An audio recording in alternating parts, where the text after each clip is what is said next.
सांतोन भक्ता पात्रो मोगाळा गरजे बोलता थंय तुझी वर्ती दया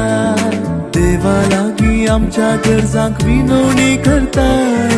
बापा खुशे खास आमकां धार लाभयताय सांत आंतोन भक्ता पात्रो मोगाळा गरजे बोलता थंय तुझी वर्ती दया देवा लागी आमच्या गरजांक विनवणी करताय बापा खुशे खास आमकां धार लाभयताय भक्ता सांत आंतोनी पाव आमच्या गरजांनी आयकतयेन ही मागणी कर बापा